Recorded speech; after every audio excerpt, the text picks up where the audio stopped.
Hi, this is JP Miller with Reach. We're continuing our Wisdom for Sale tutorial.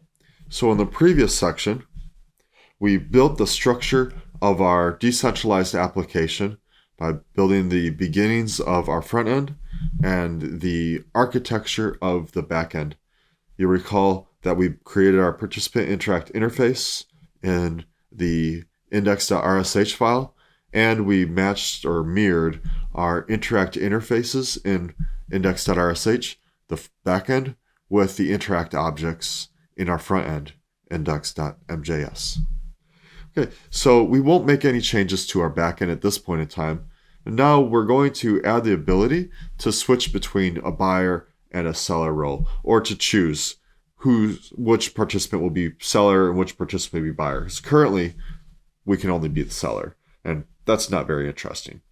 So let's create that. We're going at the very top of our program here, and we'll begin at a new line 4 under our import statements, and we're going to create an if statement that allows our user to choose at runtime in the terminal if they're seller or buyer. So let's check that out. So we're going to create this argument process, and the length can't be less than 3 because we know we're going to be a seller or a buyer. And so we're going to give the option of being seller or buyer as our participants.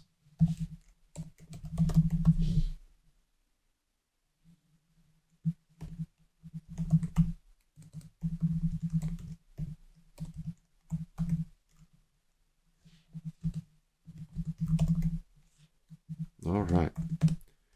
And so we either get to be buyer or seller, one or the other, and then we'll say who we are. And if our user puts in the wrong execution statement, then we'll provide them this handy little note that says, hey, you need to use reach run index and then choose seller or buyer. And that's what that syntax means there. Okay, and then gives us an exit out. And we'll set our role. So rather than setting our role always as seller, because now we have the option, the choice, we're going to set up this process argument for 2 of 2.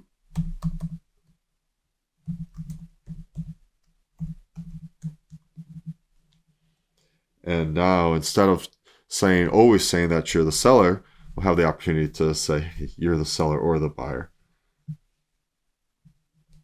Okay, so now that we've made this change, we can actually see this play out in the terminal. So let's open up our terminal here.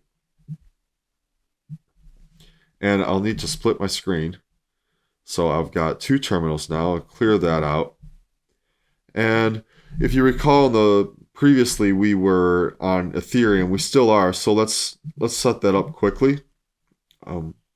See, I should be able to remove this. Trash that. There we go.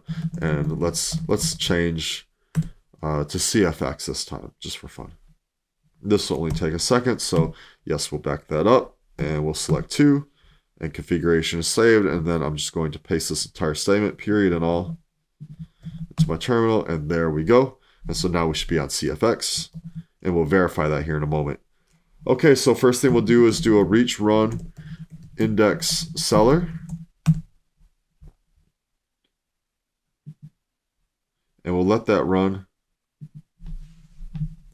It only takes a second to compile. The program's still not very big. And you see now that it's pulling down the devnet for CFX. So this part is possible that it takes a few minutes because we haven't ran CFX consensus network in some time on the devnet, that it needs to pull in the new information. And so I won't make you watch all of this, and we'll come back and meet you at the end of this. Okay, and so we did finally build CFX. Honestly, it only took 2 minutes. And we see here that our role is seller, and now our consensus network is CFX. Since we exited, we'll continue doing this in the same terminal in interest of space and the ease of reading. And so now we'll run as buyer. All of this should be the same as far as compiling the program, importing the standard library and the backend, and yeah, there we go. This time we don't need to import CFXO. And so now our role is buyer, consensus network is Conflux. There we go. So we're one step further. Okay, and join me for the next section, and we'll continue our tutorial for Wisdom for Sale.